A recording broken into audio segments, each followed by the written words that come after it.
ಪ್ರೀತಿಯ ಪ್ರಥಮ PUC ವಿದ್ಯಾರ್ಥಿಗಳೇ, ಈಗಾಗಲೇ ಸುಮಾರು 7 ಪ್ರಶ್ನೆ ಪತ್ರಿಕೆಗಳನ್ನು ಇಂಗ್ಲೀಷಿಗೆ ಸಂಬಂಧಪಟ್ಟಂತಹ ಆನ್ಯುವಲ್ ಎಕ್ಸಾಮಿಗೆ ಬರುವಂಥದ್ದನ್ನೇ ಅಪ್ಲೋಡನ್ನು ಮಾಡಿಕೊಡ್ತಾ ಇದ್ವಿ. ಪ್ರತಿಯೊಂದು ಕ್ವಶನ್ ಪೇಪರಲ್ಲೂ ನಾವು ನಿಮಗೆ ಇಂಪಾರ್ಟೆಂಟ್ ಅಂತ ಏನು ಕೊಟ್ಟಿದ್ವೋ ಎಲ್ಲ ಪ್ರಶ್ನೆಗಳು ಬರುತ್ತಾ ಇವೆ. ದಯವಿಟ್ಟು ಯಾರ ಬಳಿ ಏನಂತೀರ ಸರ್, ಯಾರ ಇಂಗ್ಲೀಷ್ ಎಕ್ಸಾಮ್ ಆಗಿಲ್ವೋ ದಯವಿಟ್ಟು ಸರ್ ನಮ್ಮ ವೀಡಿಯೋಸ್ಗಳನ್ನು ಚಾಚು ತಪ್ಪದೆ ನೋಡಿದರೆ 80/80 ಫಿಕ್ಸು. ಎಕ್ಸಾಮ್ ಆದಮೇಲೆ ನೋಡಿ ಹೌದಲ್ಲ ಉಪಯೋಗವೇನು ಅಂತ. ಕಾಲ ಏನಂತಿರೋದು, ಗತಿಸಿ ಹೋದ ಕಾಲವನ್ನು ಚಿಂತಿಸಿ ಫಲವೇನು ಅಂತ. ಬನ್ನಿ ಮ್ಯಾಚ್ ದ ಫಾಲೋಯಿಂಗನ್ನು ಸ್ಟಾರ್ಟ್ ಮಾಡುವ. The imperial commission, the royal commission, the commission of enquiry. 100% ಈ ಒಂದನೆಯ ಪ್ರಶ್ನೆ ನಿಮ್ಮ ಕ್ವಶನ್ ಪೇಪರಲ್ಲಿ ಇರಲ್ಲ, ಆಯಿತಾ? ಯಾಕಂದರೆ ಇದು ಹಾಟ್ ಕ್ವಶನ್ ಆಗಿಬಿಟ್ಟಿದೆ. ಕ್ವಶನ್ ನಂಬರ್ 1ಕ್ಕೆ ಸರಿಯಾದ ಉತ್ತರ ಆಪ್ಷನ್ ಡಿ ಆಗಿ ಇರುತ್ತೆ. ಕ್ವಶನ್ ನಂಬರ್ 2 100% ಭಾಳ ಇಂಪಾರ್ಟೆಂಟ್ ಕ್ವಶನ್ ಆಗಿರುತ್ತೆ ನಿಮ್ಮ ಒಂದು ಆನ್ಯುವಲ್ ಎಕ್ಸಾಮಿಗೆ. The distance huntsman winds is on and dash sings with me ಅಂತ ಇದೆ. ಭಾಳ ಈಸಿ. ಆಪ್ಷನ್ ಬಿ ಅನ್ನುವಂಥದ್ದು ಸರಿಯಾದ ಉತ್ತರ, ದಿ ಸ್ಕೈಲಾರ್ಕ್, ಆಯಿತಾ? ಕ್ವಶನ್ ನಂಬರ್ 3 ವೈಕೋಮ್ ಯಾರು carried on a professional where the teaching English to some dash ಅಂತ ಇದೆ. ಅದಕ್ಕೆ ಸರಿಯಾದ ಉತ್ತರ ಆಪ್ಷನ್ ಡಿ ಆಗಿರುತ್ತೆ, ಅದು ಮೈಗ್ರೆಂಟ್ ಲೇಬರರ್ಸ್ ಅಂತ. ಕ್ವಶನ್ ನಂಬರ್ 4 ನೋಡೋಣ. If a person who has no money, ಅವನಿಗೆ ಏನಂತೀರ, ಇದು ಎಲ್ಲ ಪ್ರಶ್ನೆ ಪತ್ರಿಕೆಯಲ್ಲೂ ಇದೆ. ಏನು ಹೆದರಿಕೆ ಏನಿರುತ್ತೆ ಅಂತ ಈ ಒಂದು ಪ್ರಶ್ನೆ ಕೇಳಿದ್ದಾರೆ. ಅದಕ್ಕೆ ಆನ್ಸರು ಸರಿಯಾದದ್ದು ಆಪ್ಷನ್ ಡಿ ಆಗಿರುತ್ತೆ, ಈಟ್ ಡರ್ಟ್ ಅಂತ, ಹೇಳ್ತಿನ್ನೋದು ಅಂತ. 5ನೆಯ ಪ್ರಶ್ನೆ, the dash sheltering inside her wood touch him ಅಂತ ಇದೆ. ಯಾವ ಪ್ರಶ್ನೆ ಪತ್ರಿಕೆಯಲ್ಲೂ ಇದು ಪ್ರಶ್ನೆ ಬಂದಿಲ್ಲ. ಆದರೆ ಕ್ವಶನ್ ಕೇಳುವ ವಿಧಾನ ಸರಿಯಿಲ್ಲ. Question how many gods were taking shelter ಅಂತ ಬರಬೇಕಿತ್ತು, ಆಯಿತಾ? ಅದಕ್ಕೆ ಸರಿಯಾದ ಉತ್ತರ 300,000 ಗಾಡ್ಸ್. ಆಪ್ಷನ್ ಎ ಇದೆ ಅಲ್ವಾ, ಅದು ಸರಿಯಾದದ್ದು. ಭಾಳ ಇಂಪಾರ್ಟೆಂಟ್ ಕ್ವಶನ್ ಇದು. Question number 6, the head man did not want the king to know about Mara because dash ಅಂತ ಇದೆ. 6ನೆಯ ಪ್ರಶ್ನೆ ಕೂಡ ಬಹಳ ಇಂಪಾರ್ಟೆಂಟ್ ಆಗಿರುವಂಥದ್ದು. Because there village had a fool such as Mara ಅಂತ. ಆ ಊರಿನಲ್ಲಿ ಮಾರಾ ಅಂತಹ ಮೂರ್ಖರಿದ್ದಾರೆ ಅಂತ ರಾಜನಿಗೆ ಗೊತ್ತಾಗಬಾರ್ದು ಅಂತ ಅವನ ಉದ್ದೇಶ ಆಗಿತ್ತು. ಆಪ್ಷನ್ ಡಿ ಅನ್ನುವಂಥದ್ದು ಸರಿಯಾದ ಉತ್ತರ, 4ನೇದು, ಆಯಿತಾ? 6ನೇ ಪ್ರಶ್ನೆಗೆ. ಕ್ವಶನ್ ನಂಬರ್ 7 ನೋಡೋಣ. Question number 7, how did the farmer release from ಅಂತ ಇದೆ. ಇದು ಎಲ್ಲ ಪ್ರಶ್ನೆ ಪತ್ರಿಕೆಯಲ್ಲಿಯೂ ಬಂದಂತಹ ಪ್ರಶ್ನೆ ಆಗಿದೆ, ಹೌದಲ್ವಾ? ಬೈ ಕನ್ಸ್ಯೂಮಿಂಗ್ ಪಾಯ್ಸನ್ ಅನ್ನುವಂಥದ್ದು ಸರಿಯಾದ ಉತ್ತರ. ಕ್ವಶನ್ ನಂಬರ್ 8 ನೋಡೋಣ. Frederick Douglass mother died when he was about dash old ಅಂತ ಇದೆ. 100% ಸರಿಯಾದ ಉತ್ತರ ಕ್ವಶನ್ ನಂಬರ್ 8ಕ್ಕೆ ಪ್ರೀತಿಯ ವಿದ್ಯಾರ್ಥಿಗಳೇ. ಅದಕ್ಕೆ 7 years ಓಲ್ಡ್ ಅನ್ನುವಂಥದ್ದು ಸರಿಯಾದ ಉತ್ತರ. ಪ್ರೀತಿಯ ವಿದ್ಯಾರ್ಥಿಗಳೇ, ಇದು ನಮ್ಮ ಮೇಲ್ ಐ ಡಿ ಆಗಿರುತ್ತೆ. ಈ ಒಂದು ಮೇಲ್ ಐ ಡಿಗೆ ತಾವುಗಳು ತಮ್ಮ ಬಳಿ ಇರುವಂತಹ ಎಲ್ಲ ಪ್ರಶ್ನೆ ಪತ್ರಿಕೆಗಳು, ಎಲ್ಲ subject, Kannada, English, Hindi, maths, science, social, arts, commerce, science ಎಲ್ಲರೂ ಕೂಡ ಕಳಿಸಿಕೊಡಿ ನಿಮ್ಮ ಪ್ರಶ್ನೆ ಪತ್ರಿಕೆಗಳು. ನಾವು ಇಲ್ಲಿಂದ ನಿಮಗೆ ಉತ್ತರಗಳನ್ನು ಕಳುಹಿಸಿಕೊಡುತ್ತೇವೆ. ದಯವಿಟ್ಟು ಹೆಲ್ಪ್ ಮಾಡಿ, ಆಯಿತಾ? ಬನ್ನಿ ಸರ್, 9ನೇ ಪ್ರಶ್ನೆಯನ್ನು ನೋಡೋಣ. The narrator was very much impressed by the boys personalities ಅಂತ ಇದೆ. 9ನೇ ಪ್ರಶ್ನೆಗೆ ಸರಿಯಾದ ಉತ್ತರ ಆಪ್ಷನ್ ಸಿ ಆಗಿರುತ್ತೆ. ಎರಡೂ ಕೂಡ ಇದು ಸರಿಯಾದದ್ದು, ಸ್ಟೇಟ್ಮೆಂಟ್ ಕೂಡ, ರೀಸನ್ ಕೂಡ. ಕ್ವಶನ್ ನಂಬರ್ 10 ನೋಡೋಣ ಎಲ್ಲರೂ. The speaker of the poem tells his beloved not to ask, ತನ್ನ ಪ್ರೀತಿಯನ್ನು ಕೇಳಬೇಡ ಅಂತ ಹೇಳ್ತಾನೆ. ಅದಕ್ಕೆ ಸರಿಯಾದ ಉತ್ತರ ಆಪ್ಷನ್ ಡಿ ಆಗಿರುತ್ತೆ. ಒಂದಾನೊಂದು ಕಾಲದಲ್ಲಿ ಇದ್ದಂತಹ ಪ್ರೀತಿ, the love he once had for her, ಅದು ಡಿ ಆಪ್ಷನ್ನು. ಕ್ವಶನ್ ನಂಬರ್ 11 ನೋಡೋಣ. ಭಾಳ ಈಸಿಯಾಗಿ ಕೊಡಲಾಗಿತ್ತು. My lord, there is no disturbance of the peace in your kingdom. I have only been having dash little discussion with my friend here as to dash possession of this little hut ಅಂತ ಇದೆ. ಬಹಳ ಈಸಿಯಾದಂತಹ question. ಮೊದಲಿಗೆ having ಆಯಿತಾ, ಒಂದು discussion ಆಯಿತು, A discussion ಅಂತ. ನಂತರದಲ್ಲಿ the possession ಅನ್ನುವಂಥದ್ದು ಸರಿಯಾದ ಉತ್ತರ. ಎಲ್ಲರಿಗೂ ಕೂಡ ಹೇಳದೆ ಮರ್ತುಬಿಟ್ಟೆ, ಬೆಳಗಿನ ಶುಭೋದಯಗಳು. ಹಾಗಾಗಿ ನಾನು ಕೂಡ ಸ್ವಲ್ಪ ಕಳಿಸ್ತಾ ಇದ್ದೀನಿ, ಬೇಗ ಎದ್ದಿದ್ದೀನಿ ನಿಮಗಾಗಿಯೇ. ಬೇಗ ವಿಡಿಯೋ ಮಾಡಿಕೊಟ್ರೆ, ಯಾಕಂದರೆ ಪೇಪರು ಕೆಲವೊಮ್ಮೆ ವಿದ್ಯಾರ್ಥಿಗಳು ಲೇಟ್ ನೈಟ್ ನೆನಪು ಬಂದು ಕಳಿಸಿರ್ತಾರೆ. Question number 12 fill in the blanks by using the appropriate prepositions ಅಂತ ಇದೆ. ಬ್ರ್ಯಾಕೆಟಲ್ಲೇ 4 ಪ್ರಿಪೋಷನ್ಸ್ ಇದ್ದಾವೆ, 3 ಉತ್ತರ ಅದಕ್ಕೆ. ಇದು ಎಲ್ಲ ಪ್ರಶ್ನೆ ಪತ್ರಿಕೆಯಲ್ಲೂ ಬಂದಂತಹ ಪ್ರಶ್ನೆ ಆಗಿರುತ್ತೆ. ಅದು ಮುಖ್ಯ ಅಲ್ಲ, ನಿಮಗೆ ಹೇಗೆ ತುಂಬಬೇಕು ಅನ್ನೋದನ್ನು ಕಲಿಬೇಕಾಗಿರುತ್ತೆ. ರಿಚ್ ಇನ್ ಹಿಸ್ಟ್ರಿ ಅಂತ. ಸೆಕೆಂಡ್ ಕ್ವಶನು ಪ್ರೀತಿಯ ಮಕ್ಕಳೇ, ಅದಕ್ಕೆ OF ಆಫ್ ಆ್ಯನ್ ಅಂತ ಆಯಿತಾ. ಮೂರನೆಯ ಡ್ಯಾಶು ಸರಿಯಾದ ಉತ್ತರ ಟು ಹ್ಯಾವ್ ಅಂತ. I repeat, first answer in, second of, third to ಅನ್ನುವಂಥದ್ದು ಸರಿಯಾದದ್ದು ಉತ್ತರ. ಇದು ನೋಡಿ 5 ಪಕ್ಕ ನೀವು ತೆಗೆದುಕೊಳ್ಳಲೇಬೇಕು. ಬಹಳ ಈಸಿಯಾಗಿರುತ್ತೆ ಇದು. ಸರಿಯಾಗಿ ಕಲಿಸ್ತೀನಿ, ಸರಿಯಾಗಿ ಕೇಳ್ಕೊಳ್ಳಿ. Well done, we are proud of you. ನೀವು 80 ಔಟ್ ಆಫ್ ತೆಗಿತೀರಾ, 80ಕ್ಕೆ 80 ಇಂಗ್ಲೀಷಲ್ಲಿ ತೆಗೆದ ತಕ್ಷಣ ನಾನು ಈ ಕಡೆಯಿಂದ well done my dear, I am very proud of you ಅಂತೀನಿ. ಅದನ್ನು ನಾವು ಕಂಗ್ರ್ಯಾಚುಲೇಟಿಂಗ್ ಅಂತ ಹೇಳಬೇಕು. ಸರಿಯಾದ ಉತ್ತರ. ವಾಟ್ ಎ ಪಿಟಿ, ಯಾರೋ ಒಬ್ಬ ಬಹಳ ಪ್ರಯತ್ನ ಪಟ್ಟಿರ್ತಾನೆ, ಅವನ ಕೈಯಲ್ಲಿ ಒಳ್ಳೆ ಅಂಕಗಳು ತೆಗಿಲಿಕ್ಕಾಗಲ್ಲ, ಅಯ್ಯೋ ಪಾಪ. ಅದನ್ನು ನಾವು ಎಕ್ಸ್ಪ್ರೆಸ್ಸಿಂಗ್ ಸಿಂಪತಿ ಅಂತ ಹೇಳ್ತೀವಿ. ಕೊನೆಗಿದೆ ಅಲ್ವಾ ಅದು, ಆಯಿತಾ. ಕ್ಯಾನ್ ಐ ಹ್ಯಾವ್ ಇಟ್ ಅಂತ ಇದೆ, ಆಯಿತಾ. ನಾನು ಅದನ್ನು ಸ್ವೀಕರಿಸಲ್ಲ ಅಂತ. ಮೂರನೆಯ ಪ್ರಶ್ನೆ ಸೀಕಿಂಗ್ ಪರ್ಮಿಷನ್ ಅಂತ, ಆಯಿತಾ. ಭಾಳ easy. Meet my friend Kavita, meet my friend Islam, meet my friend Ram, meet my friend Sita, meet my friend Lakshman, ಏನಾದರೂ ಹೇಳಿ ಸರ್ ಮೀಟ್ ಮೈ ಫ್ರೆಂಡ್ ಅಂತ ಹೇಳಿದಾಗ ಅದು ಪರಿಚಯವನ್ನು ನೀಡುವಂಥದ್ದು ಇಂಟ್ರೊಡಕ್ಷನ್ ಅಂತ ಕರೆಯುತ್ತೇವೆ. ಐ ಆಮ್ ಸಾರಿ ಸರ್, ಆಯಿತಾ. ಅದನ್ನು ಅಪಾಲಜಿ ಅಂತ ಕರಿತೇವೆ. ವಿದ್ಯಾರ್ಥಿಗಳೇ, ಇಷ್ಟೊಂದು ನಿಮಗೋಸ್ಕರ ಮಾಡ್ತಾಯಿದ್ದೀವಿ. ಒಂದು ಲೈಕು ಹಾಗೂ ಒಂದು ಕಮೆಂಟು ಕೊಡ್ತೀರಾ ಅಂತ ಒಂದು ಭರವಸೆ ಸರ್. ಇರಲಿ ಬನ್ನಿ, ಕ್ವಶನ್ ನಂಬರ್ ಪಾರ್ಟ್ ಬಿ ನೋಡೋಣ. ಕ್ವಶನ್ ನಂಬರ್ 14 ಎಲ್ಲ ಪ್ರಶ್ನೆ ಪತ್ರಿಕೆಯಲ್ಲೂ ಬಂದಂತಹ ಪ್ರಶ್ನೆ.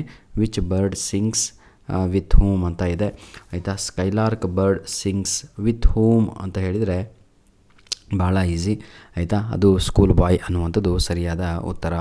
Question number 15 when did Mara cut his hand ಅಂತ ಇದೆ, and whom did he go to ಅಂತ ಇದೆ. ಭಾಳ easy sir. When did Mara cut his hand ಅಂತ ಹೇಳಿದರೆ ಏನಂತೀರಾ, when did Mara cut his hand ಅಂದರೆ while he was cutting the bamboo shoots ಅಷ್ಟೇ. And whom did he go to ಅಂತ ಇದೆ, ವೈಟ್ ಡಾಕ್ಟರ್ ಅಂತ ಬರಿಬೇಕು. ಕ್ಲಿಯರ್. ಎಲ್ಲಿ ಅಂತ ವೇರ್ ಅಂತ ಕೇಳಿದರೆ ಹುಲಿ ಹುಂದಾಲು ಅಂತ ಬರಿಬೇಕಿತ್ತು. ಇದು ಭಾಳ ಇಂಪಾರ್ಟೆಂಟ್ ಪ್ರಶ್ನೆ, ಆಯಿತಾ. 14, 15. 16ನೆಯ ಪ್ರಶ್ನೆ question number 16 why was the headman in a hurry to complete the road work ಅಂತ ಇದೆ, ಆಯಿತಾ. ಭಾಳ easy. Because the king was passing by that village ಅಂತ ಬರೀರಿ, ಆಯಿತಾ. ಏನಾದರೂ ಬರಿಬೋದು. And name the king mentioned in the story ಅಂತ ಇದೆ, ರುಕ್ಮಣ್ಗಡು ಅಂತ ಬರೆಯುವಂಥದ್ದು ಸರಿಯಾದ ಉತ್ತರ ಆಗಿರುತ್ತೆ. ಇದು ಬಹಳ ಬರದೇ ಇಲ್ಲ ಸರ್ ಕ್ವಶನ್ ನಂಬರ್ 16 ಎಕ್ಸಾಮಿಗೆ, ಆಯಿತಾ. ಕ್ವಶನ್ ನಂಬರ್ 17 ನೋಡೋಣ. What does the farmer wife mean by harvest of my womb and how many children did the farmer wife have ಅಂತ ಇದೆ. ಹರ್ ಚಿಲ್ಡ್ರನ್ ಅಂತ ಬರೀಬೇಕು 1ನೆಯ ಪ್ರಶ್ನೆಗೆ ಉತ್ತರ. 2ನೆಯ ಪ್ರಶ್ನೆಗೆ ಉತ್ತರ ಬಂದು ಹೌ ಮೆನಿ ಚಿಲ್ಡ್ರನ್, ಅದಕ್ಕೆ 4 ಚಿಲ್ಡ್ರನ್ ಅನ್ನುವಂಥದ್ದು ಸರಿಯಾದ ಉತ್ತರ, ಆಯಿತಾ. ಮೇನ್ ಕ್ವಶನ್ 3 ನೋಡ್ತಾ ಹೋಗೋಣ. ನಾನು ಹೇಳಿದಂತಹ ಪ್ರಶ್ನೆ 18 ಬಂದಿದೆ. Easy sir. Unable to send the school, it was a free. Why were many families unable to, ಬಾಬರಲ್ಲಿ 19 ಬಂದಿದೆ. If I was a tree 20 ಬಂದಿದೆ. 21 ಕೂಡ ಆ್ಯನ್ ಓಲ್ಡ್ ಮೆನ್ ಸಮ್ಮರಿ ಬಂದಿದೆ. 22 ಇದು ನಾನು ಹೇಳಿಲ್ಲ, ಆಯಿತಾ. ಸುಮ್ಮನೆ ಹೇಳ್ಬಾರ್ದು. ಇದು ನಮ್ಮ ಮೇಲ್ ಐ ಡಿ ಕಣ್ರಪ್ಪ. ನಿಮ್ಮ ಬಳಿ ಯಾವುದೇ ಪ್ರಶ್ನೆ ಪತ್ರಿಕೆ ಇದ್ದರೂ ಎಲ್ಲವೂ ಕಳಿಸ್ಕೊಡಿ. 23 ನಾವು ಹೇಳಿದಂಥ ಪ್ರಶ್ನೆ ನಾನು ವಿತ್ ಕೀ ಆನ್ಸರ್ ಅಪ್ಲೋಡ್ ಮಾಡಿ ಕೊಟ್ಟಿದ್ದೇನೆ. ಇದನ್ನೆಲ್ಲ ತಾವುಗಳು ಮಾಡಿ ಸರ್. ಎಕ್ಸಾಮ್ ಆದಮೇಲೆ ನೋಡಿದರೆ ಉಪಯೋಗವಿಲ್ಲ ಕಣ್ರು. ಬನ್ನಿ, ಪ್ರಿಫಿಕ್ಸನ್ನು ಆ್ಯಡ್ ಮಾಡಬೇಕಂತೆ. ಎಕ್ಸ್ಪೆಕ್ಟೆಡ್ ಅಂತ ಇದೆ, ಅನ್ಎಕ್ಸ್ಪೆಕ್ಟೆಡ್ ಅಂತ ಬರೀಬೇಕು. ನೋಡಿ, ಐ ಕ್ವಶನಿಗೆ ಆನ್ಸರನ್ನು ಇಲ್ಲಿ ಹೇಳ್ತಾ ಇದ್ದೇನೆ. ಬಾಕಿ ಹೆಚ್ಚುವರೆಗೂ ತಾವುಗಳು ಪ್ಯಾಸೇಜಿಂದ ಕಾಪಿ ಮಾಡಿ ಬರಿಬೋದು. Add a prefix to the word expected ಅಂತ ಇದೆ, ಅದಕ್ಕೆ ಸರಿಯಾದ ಉತ್ತರ ಅನ್ಎಕ್ಸ್ಪೆಕ್ಟೆಡ್ ಅನ್ನುವಂಥದ್ದು ಸರಿಯಾದ ಉತ್ತರ ಆಗಿರುತ್ತೆ. ಕ್ವಶನ್ ನಂಬರ್ 31 ನಾವು ನೋಡೋಣ ಪ್ರೀತಿಯ ವಿದ್ಯಾರ್ಥಿಗಳೇ. Choose the correct form of the verb that agrees with the subject ಅಂತ ಇದೆ. ಭಾಳ ಈಸಿ. ಫ್ರೆಡ್ರಿಕ್ ಡೊಗ್ಲಸ್ ಅಂತ ಇದೆ, ಒಬ್ಬನೇ ಅಲ್ವಾ. ಈಸ್ ಅನ್ನುವಂಥದ್ದು 100% ಸರಿಯಾದ ಉತ್ತರ.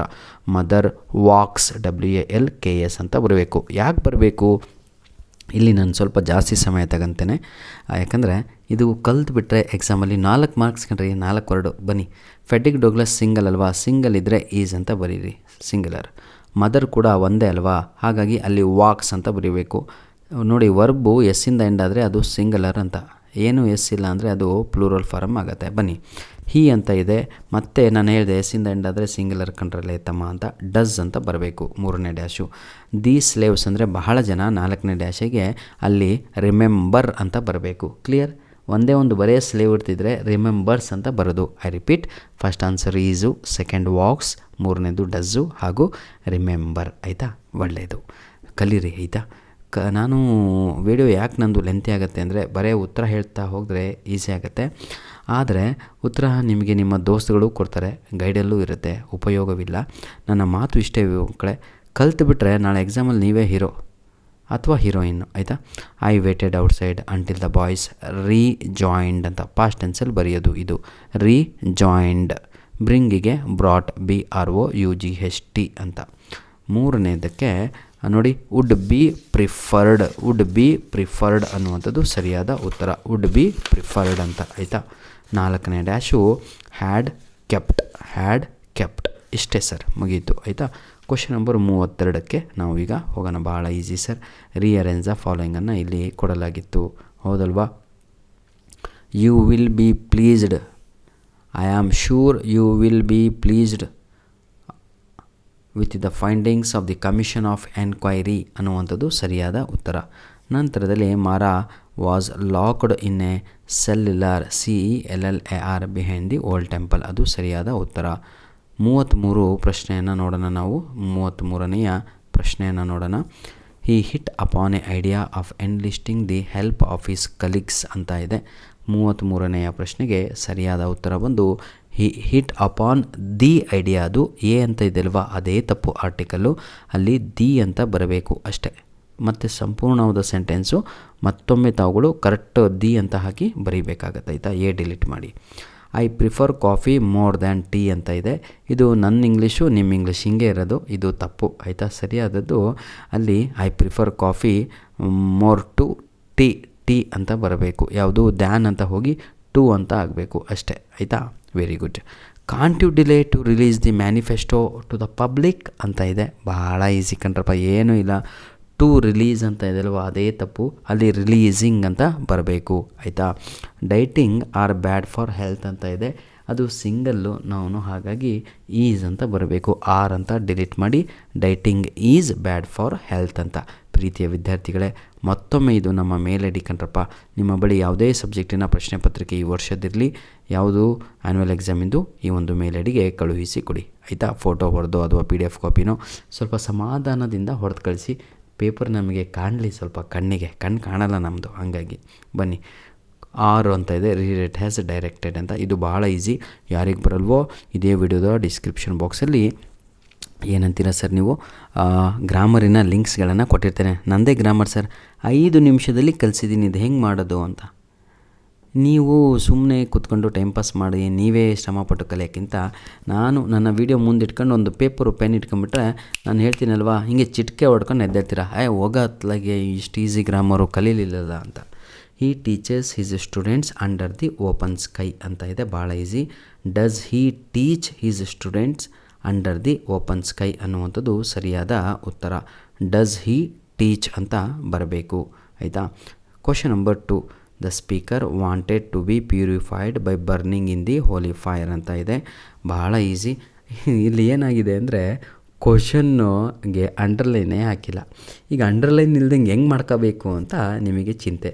ನೀವು ಭಾಳ ಜಾಣರಾದ್ರೆ ಏನು ಮಾಡಬೇಕು ಅಂದರೆ, ಅಂಡರ್ಲೈನ್ ಏನಾದರೂ ನಿಮ್ಮ ಕ್ವಶನ್ ಪೇಪರಲ್ಲಿ ಮಿಸ್ ಆಗಿದ್ದರೆ ನೀವೇ ಫಸ್ಟ್ ನೌನಿಗೆ ಅಂಡರ್ಲೈನ್ ಹಾಕೊಂಬಿಡಿ. ಈಗ ನಾನು ಹಾಕೊಂತೀನಿ ನೋಡಿ, ದಿ ಸ್ಪೀಕರಿಗೆ ನಾನು ಅಂಡರ್ಲೈನ್ ಹಾಕೊಂಬಿಡ್ತೀನಿ. ಆಯಿತಾ? ಈಗ ನಾನು ಅದಕ್ಕೆ ಆನ್ಸರ್ ಬರ್ತೀನಿ, who wanted to be purified by burning ಇಂತಿದೆ ಹೋಲಿ ಫೈರ್ ಅಂತ ಅಷ್ಟೇ. Question mark end. ಹೂ ಅಂತ ಹಾಕಿದೆ ಸ್ಪೀಕರ್ ಜಾಗದಲ್ಲಿ, ಮುಗೀತು. ಆಯಿತಾ? ಇಷ್ಟು ಈಸಿ ಆಗಿಬಿಡುತ್ತೆ. ಯಾವಾಗ ಅಂದರೆ ಅಂಡರ್ಲೈನ್ ಮಿಸ್ ಆಗಿಬಿಟ್ರೆ, ನೆನ್ಪಿಟ್ಕೊಳ್ಳಿ. ಕ್ವಶನ್ ನಂಬರು 3 ನೋಡೋಣ. Add suitable tags to the following ಅಂತ ಇದೆ. You cannot fool people forever ಅಂತ ಇದೆ, ಭಾಳ ಈಸಿ ಕಣ್ರಪ್ಪ. You cannot fool people forever ಅಂತ ಭಾಳ ಈಸಿ. ಕ್ಯಾನ್ ಯು ಅನ್ನುವಂಥದ್ದು ಸರಿಯಾದ ಉತ್ತರ. ಕ್ಯಾನ್ ಯು ಅಷ್ಟೇ, question mark. Next her garment was of gold woven with lightings ಅಂತ ಇದೆ. ಆಯಿತಾ? ವಾಸಂಟ್, ಆಯಿತಾ?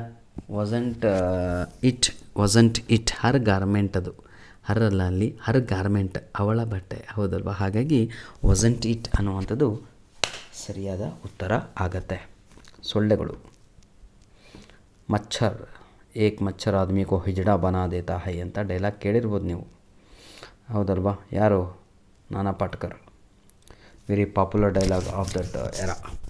Which is the cheapest flight to Australia ಅಂತ ಇದೆ. ಇದು ನೋಡಿ, ಕಾಪಿ ಮಾಡಿ ಮಾಡಿ ಮಾಡಿ ಮಾಡಿ ಬರೆಯೋದು. Which is the cheapest flight to Australia ಅಂತ ಇದೆ. ಯಾವುದು ಅಂತ ನೋಡೋಣ. ಚೀಪೆಸ್ಟ್ ಯಾವುದಪ್ಪ ಇದರಲ್ಲಿ? ಹಗ್ಗ ಅತ್ಲಾಗೆ ಏರ್ ಏಷ್ಯಾ ಆಯಿತಾ ಅನ್ನುವಂಥದ್ದು ಅದು ಅಲ್ಲ, ಇಂಡಿಗೋ ಅಂತ ಇದೆ ಅಲ್ವಾ, ಅದು ಸರಿಯಾದ ಉತ್ತರ. ಫಸ್ಟ್ ಆನ್ಸರಿಗೆ ಇಂಡಿಗೋ ಅಂತ ಬರಿಬೇಕಾಗತ್ತೆ. Question number 2. What is the cash back offered on Standard Chartered bank cards ಅಂತ ಇದೆ. ಎಷ್ಟಪ್ಪ ಅದಕ್ಕೆ ದುಡ್ಡು ವಾಪಸ್ಸು? 5,000 ಅಂತ ಇದೆ. 5,000 ಅನ್ನುವಂಥದ್ದು ಸರಿಯಾದ ಉತ್ತರ. ಸ್ವಲ್ಪ ನೋಡಿ. ಮೂರನೇ ಪ್ರಶ್ನೆ, the great Australian air fair is valid till dash ಅಂತ ಇದೆ. ಡ್ಯಾಶ್ ಏನಪ್ಪ ಇದಕ್ಕೆ? ವ್ಯಾಲಿಡ್ ಇಲ್ಲ. 21 ನವಂಬರ್ 2017 ನೋಡಿ, ಇಲ್ಲಿದೆ, ಕಾಣ್ತಾ ಇದೆಯಾ? Very good. 5,000 ಕಾಣ್ತಾ? Very good. ಈ ರೀತಿಯಾಗಿ ತಗೊಳ್ಳೋ ಅಲ್ಲೇ ಇರುತ್ತೆ ಸರ್, ನೋಡಿ ಬರೀಬೇಕು. ಅದು ಬರಲ್ಲ ಅಂದರೆ ಬನ್ನಿ, ಇದಂತೂ ನಿಮಗೆ ಡಿಫಿಕಲ್ಟೋ ಅಂತ ಅನ್ನಿಸ್ತಾ ಇದೆ. ಯಾಕೆ ಹಾಗೆ ಮೈಂಡ್ಸೆಟ್ ಮಾಡ್ತಾಯಿದ್ದೀರೋ ಗೊತ್ತಿಲ್ಲ. ಕಾಪಿ ಮಾಡಿ ಬರೀರಿ. ಈಗ ನೋಡಿ, 1ನೇ ಕ್ವಶನ್ ಏನು? What part of speech is the given word ಅಂತ ಇದೆ.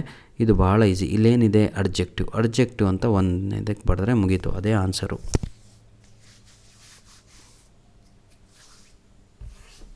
ಅಡ್ಜೆಕ್ಟಿವ್ ಅನ್ನುವಂಥದ್ದು ಸರಿಯಾದ ಉತ್ತರ. Make A meaningful sentence using the word ಅಂತ ಇದೆ. ಅವರೇ ಒಂದು ಸೆಂಟೆನ್ಸ್ ಕೂಡ ಇಲ್ಲೇ ಕೊಟ್ಟುಬಿಟ್ಟಿದ್ದಾರೆ. 2 ಟೀಚರ್ಸ್ ಸ್ಕಾಟಿಷ್ ಲಾರ್ಡ್ಸ್ ಬಿಟ್ರೇಡ್ ವಾಲಂಕೇರ್ಸ್ ಅಂತ ಇದೆ ಅಲ್ವಾ, ಅದೇ ಆನ್ಸರ್ ಆಗತ್ತೆ ಅಷ್ಟೇ, ಆಯಿತಾ? ನಂತರದಲ್ಲಿ 3ನೇ ಪ್ರಶ್ನೆಯನ್ನು ನೋಡೋಣ. ಅಪೋಸಿಟ್ ವರ್ಡ್ ಕೇಳಿದಾರ. Write any 2 opposite words of the given ಅಂತ ಇದೆ. ಇಲ್ಲೇ ಇದೆ ನೋಡಿ, ಲಾಸ್ಟ್ ಲೈನಲ್ಲಿ ಲಾಯಲ್ಲು, ಫೇತ್ಫುಲ್ಲು, ರಿಲಯಬಲ್ಲು, ಸೇಫ್ 4 ಕೊಟ್ಟಿದ್ದಾರೆ. ಯಾವುದಾದ್ರೂ 2 ಬರೆದ್ರೆ ಸಾಕು, 4 ಅಂಕಗಳು ಸಿಗ್ತವೆ. ನಂತರದಲ್ಲಿ ನೋಡಿ ಸರ್, ನಾನಿವತ್ತು ಬೆಳಗ್ಗೆ ನಿಮಗೆ ನಾನು ಅದಕ್ಕೆ ಹೇಳೋದು, ಸ್ವಲ್ಪ ನಾವು ಅಪ್ಲೋಡ್ ಮಾಡಿದ್ದಕ್ಕೆ ವ್ಯಾಲ್ಯೂ ಕೊಟ್ಟರು ಉತ್ತಮ ಅಂತ. ಬೆಳಗ್ಗೆ 3 ಲೆಟರ್ ರೈಟಿಂಗ್ಗಳನ್ನು ಅಪ್ಲೋಡ್ ಮಾಡಿದ್ದೆ ಇವತ್ತೇ ಬೆಳಗ್ಗೆ, ನೆನ್ನೆ ಬೆಳಗ್ಗೆ ಇಷ್ಟೊತ್ತಿಗೆ 3 ಲೆಟರ್ ರೈಟಿಂಗ್ ಅಪ್ಲೋಡ್ ಮಾಡಿದ್ದೆ. ಯಾಕಂದರೆ ಭಾಳ ಜನ ಇಂಗ್ಲೀಷ್ ಎಕ್ಸಾಮ್ ಬರೀತಾಯಿದ್ರು ನೆನ್ನೆ, ಹಾಸನಲ್ಲಿ, ಗದಗಲ್ಲಿ, ಅಲ್ಲಿ ಇಲ್ಲಿ ಎಲ್ಲ ಕಡೆ. ಅವರಿಗೊಂದು 3 ಲೆಟ್ರಲ್ಲಿ ಒಂದು ಆಫೀಸ್ ಲೆಟರು, ಒಂದು ಲೀವ್ ಲೆಟರು ಹಾಗೂ ಒಂದು ಕಂಪ್ಲೇಂಟ್ ಲೆಟ್ರು ಕೊಟ್ಟಿದ್ದೆ. ಕಂಪ್ಲೇಂಟ್ ಲೆಟ್ರು ನಾನು ಕೂಡ ವಾಟ್ರ್ ಬಗ್ಗೆನೇ ಅಪ್ಲೋಡ್ ಮಾಡಿದ್ದೆ. ಅವ್ರಿಗೆ ಹೇಳಿದ್ದೆ, ತಮ್ಮ ವಾಟ್ರ್ ಬರಲಿಲ್ಲ ಅಂದರೆ ಎಲೆಕ್ಟ್ರಿಸಿಟಿ ಬರುತ್ತೆ ಅಂತ. ಈಗ 2 ಡಿಸ್ಟಿಕ್ಗಳಲ್ಲಿ ಸೇಮ್ ವಾಟ್ರ್ ಬಗ್ಗೆನೇ ಕೇಳಬಿಟ್ಟಿದ್ದಾರೆ. ಅದನ್ನು ನಾನು ಹೇಳುವಂಥದ್ದು, ಇದು ತಾವುಗಳು ಪ್ರಾಕ್ಟೀಸ್ ಮಾಡ್ತೀರಿ. ಪ್ರಾಕ್ಟೀಸ್ ಮೇಕ್ಸ್ ಮ್ಯಾನ್ ಪರ್ಫೆಕ್ಟ್ ಅಂತಲೇ ಹೇಳ್ತೀವಿ, ಹೌದಲ್ವಾ? ಬನ್ನಿ ಸರ್, ಕ್ವಶನ್ ನಂಬರ್ ಈಗ ನೋಡೋಣ ನಾವು, ಹೌದಲ್ವಾ? Nishant has secured A good percentage in his PUC. ಇದು ಭಾಳ ಈಸಿ ಬಿಡ್ರಿ, ಬರೀತೀರಾ. ಬನ್ನಿ, ಇದನ್ನು ತುಂಬ್ತಾ ಹೋಗೋಣ ಈಗ. Good morning principal dash, please have a seat. What can I do for you ಅಂತ ಇದೆ. Good morning. ಅವಾಗ ಪ್ರಿನ್ಸಿಪಲು ವೆರಿ ಗುಡ್ ಮಾರ್ನಿಂಗ್ ಅಂತ ಬರೀಬೇಕು. 1ನೇ answer very good morning. I am Sanvi's father ಅಂತ ಇದೆ. ಅಲ್ಲಿ ಏನು ಬರೀಬೇಕು? In the first PUC science stream ಅಂತ ಇದೆ. What can I do for you? I am Sanvi's father, my daughter is in first PUC science stream ಅಂತ ಹೇಳಬೇಕು. What A great, your daughter is very good athletics. She participates in every athletic event and won many prizes. Thank you sir, thank you. What about her studies? ಅವಾಗ ಅವ್ರ parents ಹೇಳ್ತಾರೆ, she is good but she is not as good as studies ಅಂತ. She is not as good at studies. ಅರ್ಥ ಆಯ್ತಲ್ವ? ಇಲ್ಲಿಗೆ ಮುಗೀತು, ಸಂಪೂರ್ಣವಾಗಿ ಮುಕ್ತಾಯ ಆಯಿತು. ಇದು ಅದು ಬರಲ್ಲ, ನಿಮ್ಗೆ ಡಿಫಿಕಲ್ಟ್ ಆಗ್ತಾಯಿದೆ ಅಂದರೆ ರೀಅರೇಂಜ್ ದ ಫಾಲೋಯಿಂಗ್. ऊपर ಉಠಾಕೆ ನೀಚೆ ರಖೋ, ನೀಚೆ ಉಠಾಕೆ ऊपर ರಖೋ ಅಂತ. ಇದನ್ನು ನೀವು ಮಾಡ್ತೀರಾ ಅಂತ ಹೇಳ್ತಾ, ನಿಮ್ಮ 20 ನಿಮಿಷಗಳ ಕಾಲ ನನಗೆ ಕೊಟ್ಟರಲ್ವ, ಅದಕ್ಕೆ ಧನ್ಯವಾದಗಳನ್ನು ಸಲ್ಲಿಸ್ತಾ ಇದ್ದೇನೆ. ದಯವಿಟ್ಟು ಪ್ರೀತಿಯ ವಿದ್ಯಾರ್ಥಿಗಳೇ, ನಾನು ಇದೇ ವಿಡಿಯೋದ ಡಿಸ್ಕ್ರಿಪ್ಷನ್ ಬಾಕ್ಸಲ್ಲಿ ನಿಮಗೆ ಆನ್ಯುವಲ್ ಎಕ್ಸಾಮಿಗೆ ಬರುವಂತಹ ಏನಂತೀರ ಸರ್ ಅದು ಗ್ರಾಮರಿನ ಲಿಂಕ್ಸ್ಗಳನ್ನು ಕೊಟ್ಟಿರ್ತೇನೆ. ಅದನ್ನು ಒಂದು ಸಲ ವಾಚ್ ಮಾಡಿ. ಲೆಟರೇಟಿಂಗ್ ಲಿಂಕ್ಸ್ಗಳನ್ನು ಕೊಟ್ಟಿರ್ತೇನೆ, ಒಂದು ಸಲ ವಾಚ್ ಮಾಡಿ ಸಾಕು. ಅಲ್ಲೇ ನೀವು ಫುಲ್ಲು ಹೋಗ್ಬಿಡ್ತೀರಾ. ಈ ಇದು 6ನೇ ಕ್ವಶನ್ ಪೇಪರು. ಈ 6 ಕ್ವಶನ್ ಪೇಪರ್ಗಳನ್ನು ನೋಡ್ಕೊಂಬಿಟ್ರೆ ಸಾಕು, ಮತ್ತೇನು ತಿರುಗಿ ನನಗೇನು ಬೇಡ್ರಪ್ಪ ಅಂತ ಕೂತ್ಕೊಂಡ್ಬಿಡ್ತೀರ ನೀವು. ಹಾಗಾಗಿ ಪ್ರೀತಿಯ ವಿದ್ಯಾರ್ಥಿಗಳೇ, ದಯವಿಟ್ಟು ನನ್ನ ಮಾತನ್ನು ಕೇಳಿ. ಪೇಪರ್ ಈಸಿ ಇರುತ್ತೆ ಯಾವಾಗ ಅಂದರೆ ಕಲ್ತು ಹೋದರೆ. ಪೇಪರ್ ನಿಮಗೆ ಈಸಿ ಯಾವಾಗ ಕಾಣುತ್ತೆ ಅಂದರೆ ಗಿಚ್ಚಿ ಕಾಣುತ್ತೆ ಯಾವಾಗ ಅಂತ ಹೇಳಿದರೆ if you do hard work. ಹೌದಲ್ವಾ? ಧನ್ಯವಾದಗಳು. ಸ್ಮಾರ್ಟ್ ವರ್ಕ್ ಎದರಲ್ಲಿ ಮಾಡಬೇಕು ಅಂತ ಹೇಳಿದರೆ ಎಲ್ಲ ಬರ್ದಾದ್ಮೇಲೆ ಎಕ್ಸ್ಟ್ರಾ ಅಂತ ಏನು ಅನಿಸುತ್ತಲ್ವ ನಿಮಗೆ, ಅದನ್ನು ನಂತರದಲ್ಲಿ ಬರೆಯುವಂಥದ್ದು ಸ್ಮಾರ್ಟ್ ವರ್ಕ್ ಅಂತ ಹೇಳ್ತೀವಿ. ಆಯಿತಾ? ಸಪ್ರೇಟಾಗಿ. ಧನ್ಯವಾದಗಳು ಪ್ರೀತಿಯ ವಿದ್ಯಾರ್ಥಿಗಳೇ. All the best. ಚೆನ್ನಾಗಿ ಓದಿ ಒಳ್ಳೆಯ ಅಂಕಗಳನ್ನು ತೆಗೀರಿ ಅಂತ ಹೇಳ್ತಾ ವಿಡಿಯೋನ ಇಲ್ಲಿಗೆ ಮುಗಿಸ್ತಾ ಇದ್ದೇವೆ. ಧನ್ಯವಾದಗಳು. ಸದಾ ನಮ್ಮ ವೀಡಿಯೋಸ್ಗಳನ್ನು ನೋಡ್ತಾ ಇರಿ ಹಾಗೂ ನಿಮ್ಮ ಫ್ರೆಂಡ್ಸ್ಗಳಿಗೆ ನಮ್ಮ ವೀಡಿಯೋಸ್ಗಳನ್ನು ಶೇರ್ ಮಾಡಿ. ಈ ವಿಡಿಯೋ ಇಷ್ಟ ಆದಲ್ಲಿ ಒಂದು ಕಮೆಂಟು ಹಾಗೂ ಒಂದು ಲೈಕನ್ನು ಕೊಡಿ ಅಂತ ನಿಮ್ಮಲ್ಲಿ ರಿಕ್ವೆಸ್ಟು. ಧನ್ಯವಾದಗಳು.